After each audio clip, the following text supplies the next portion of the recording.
She said she needed time to rebuild her life. I believed her. After a long relationship, after quitting a job that drained her, after leaving a city that she claimed broke her, she said she just needed a little peace, a little support, and someone who wouldn't ask for much while she figured it out. I offered her my apartment. We weren't officially anything at first. She stayed for a few nights, then a few more. Eventually she never left. Her clothes filled up the second closet. Her skincare took over the bathroom. She started getting packages delivered to my name, my building. One day, I realized she had moved in without ever asking. And I never told her not to. I started covering most expenses. Not because she demanded it, just because it made things smoother. She was job hunting. She was always tired. She was still healing. So I handled groceries. I paid utilities. I gave her my Netflix password, my Amazon Prime login. And when her card stopped working one day as she tried to call an Uber to a freelance gig, I added my payment method to her app. She thanked me with a kiss on the cheek and said she'd fix it soon. That was 5 months before everything changed. I started noticing notifications. Uber trips charged to my card at odd times. Midday rides when she said she was working from home. Short trips late at night. Some starting at our address, ending near unfamiliar intersections. Others beginning in neighborhoods she claimed not to know. At first I ignored it. It's easy to explain things away when you don't want to confront them. But it kept happening. Wednesday afternoon. Friday night. Saturday morning. One ride in particular caught my attention. She said she was going to visit a friend across town. Her Uber left at 6:13 p.m. Destination, a boutique hotel downtown. I knew the place. I'd taken her there once for a birthday staycation. She called it overpriced back then. Now it showed up on my receipt. She didn't come home that night. Said the friend needed support. Something about wine and crying. The next morning, another Uber. This time starting not at the hotel, but from a residential building I didn't recognize. Then straight back to my apartment. I checked the trip history again. It didn't lie. Time. Date. Location. Her name. I started paying attention. Quietly.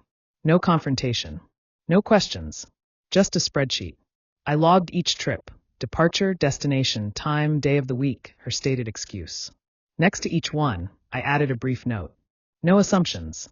Just facts. One day she said she was running late for a dental appointment. The Uber went to a rooftop bar in Soho. Another time she said she was heading to a fitness class. The receipt showed a trip to a condo building in Brooklyn. A third-floor walk-up. I Googled the address. Real estate listing described it as perfect for singles, cozy but seductive. Whatever that meant. I stopped looking for explanations. Started looking for patterns. She never went anywhere on Mondays. Always disappeared Thursday nights. Saturdays were inconsistent, but the destinations weren't. The same few places repeated over and over, like a playlist she didn't know was on shuffle. One night, she told me she was flying to visit family. The Uber picked her up at 4:40 a.m. She posted an airport selfie on her story. But the receipt said otherwise. Her trip ended at the same downtown hotel. Different room number. Same pattern. I made a folder called Movement. Every ride exported as a PDF. Screenshots. Maps. Cross-checked with her calendar, her public posts, her stories. I wasn't paranoid. I wasn't jealous. I was just collecting data. When trust disappears, evidence becomes the only language that makes sense. She was always tired on Fridays. She claimed work stress, hormones, allergies, anything that could explain the silence, the early bedtimes, the phone face down on the couch. I started to notice that her makeup lingered later into the night. Her perfume wasn't the usual soft one she wore for brunches. It was sharper. The kind that stays in a room after someone leaves. I didn't say anything. Instead, I started archiving the emails from Uber. Each trip, each timestamp, each receipt with her name on it, saved, labeled, backed up. I set up filters. Color-coded tags. If I had to scroll back later, I wanted to make sure nothing was out of reach. Then came the ride that ended it for me. She said she had an interview. Something casual, just to get her confidence back. She wore black jeans, a sweater, a pair of boots I had bought her during a winter sale. She looked happy. Natural. She left at 2:37 p.m. The Uber dropped her off at a brownstone on the Upper West Side. I had seen that building before. Not in person. In a photo she once showed me. A friend's place, she had said back then. The trip lasted 15 minutes. The return trip never happened. Instead, that evening, another Uber, different location, same neighborhood, picked her up and dropped her off near our place at 7:22 p.m. She walked in with a coffee and said the interview had gone well, but the team was weird. I nodded. The receipt said she never went to an office. I went to that brownstone a few days later. I didn't knock. Just stood across the street. Someone came out. Tall guy, gym bag, ball cap. He looked like someone I'd seen in a tagged photo she'd untagged 6 months ago. I took a picture. Didn't post it. Didn't send it. Just added it to the folder. She never noticed I was watching less TV, sleeping with one eye open, memorizing the layout of apps on her phone in case anything shifted. She never saw me reading ride history like a diary, flipping through her week in coordinates and cross streets. I stopped touching her when she walked past. She started asking fewer questions. One night, she left again. Said she was meeting a former coworker for drinks. The Uber dropped her off at a familiar hotel. At this point, the staff probably knew her name. I didn't check that night. I didn't need to. The next morning, she came home with flowers. A gift, she said, from her friend's birthday. I took them, placed them in a jar, and watched them wilt over the next 4 days without adding water. Everything about her started to fade the same way. We still lived together. Still shared a bed. Still ate dinner side by side while watching the same streaming shows we used to laugh at. But there was no color left in any of it. Only static. I started preparing quietly. I downloaded my bank statements, unsubscribed her devices from my accounts, canceled the Uber payment method.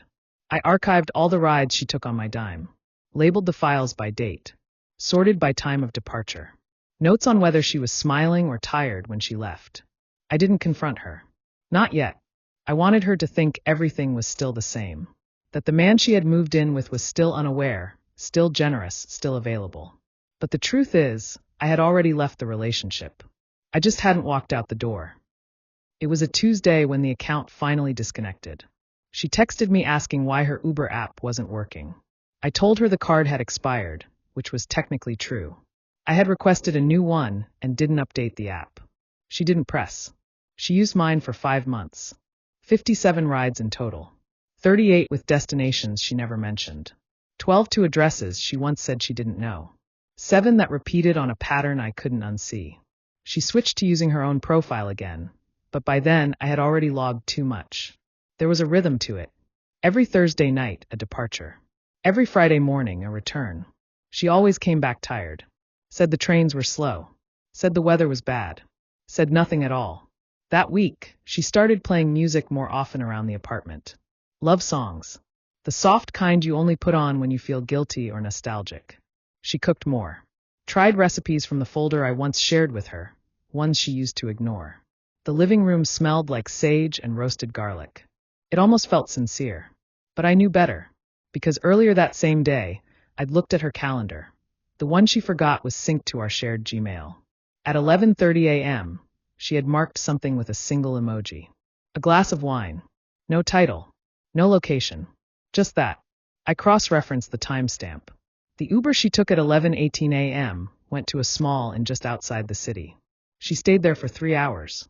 Another Uber took her back to a different address, a residential one, where she remained until late evening. She told me she'd been out with her cousin. I said nothing. That night, I printed the entire ride log. Color-coded. Labeled. Mapped. I highlighted all the destinations that repeated more than once. I marked the overlaps with her social posts. Her captions. Her excuses. Her birthdays. Her nights out. Her therapy sessions. I bound the pages with a thin black clip and stored them in my drawer. I didn't plan to show them. I just wanted to know I wasn't crazy. She kissed my neck that night. Said I smelled like home. I closed my eyes and thought about the route her car took that morning. I wondered if the driver had noticed how comfortable she looked in the back seat. There's something different about being betrayed through logistics. It isn't loud. It doesn't slap you across the face. It leaks. It seeps. It's quiet. A late charge. A duplicate route. A change in destination history. It doesn't scream. It whispers. I started sleeping less. Waking before her. Sitting in the kitchen with the window open, even when it was cold. I wanted to feel something. Maybe wind. Maybe silence. She bought me a hoodie. Said I needed something new. I took the tag off and placed it in the drawer with the rest of the evidence. Some nights I wondered if she knew I knew. If she was waiting for me to explode, accuse, leave. But I didn't, because leaving would have made it too easy for her to feel like the victim. Instead, I stayed. I nodded. I kissed back. I folded laundry. I let her believe the lie still worked. Until it didn't. The week things shifted, she started planning a weekend trip. She told me it was a girls-only getaway. Just a couple of her college friends meeting up in the mountains. Wine and laughter, no cell service, no drama. She smiled when she said it, casually tossing socks into a duffel bag she hadn't used in over a year. She even asked if I could drive her to the pickup point where her friend would meet her. I agreed. She left Friday afternoon. Kissed me twice at the door. Told me not to miss her too much. Waved from the sidewalk with a fake kind of glow I couldn't unsee anymore. I waited 2 hours before opening her laptop. She had left it logged in. Gmail open. Calendar still synced. I wasn't looking for secrets. I was confirming things I already knew. There was no trip on the calendar. No email threads about travel, no Airbnb confirmation, no packing lists shared with friends. Just a regular weekend with one appointment marked Saturday night. A heart emoji. Nothing more. I opened our ride history. That morning, she had booked a ride from a coffee shop near our place, not from home. That detail alone said everything. The driver took her north, not to the mountains, but to a mid-sized town just outside city limits. Drop off. A gated address with a name I recognized from one of her Venmo transactions. A name that had appeared 3 times before in her payments list. Once with the caption, finally, once with LOL, once with a champagne emoji. I clicked through the receipts. Timestamps matched with silence. With her being unreachable. With those nights when she said the signal was bad. I knew she would stay there until Sunday night. I didn't text her. Instead, I took the weekend to clean the apartment. Not scrub or disinfect. Just remove. One drawer at a time. One shelf. I placed her things in boxes. Labeled them neutrally. No notes. No sarcasm. Just items and tape.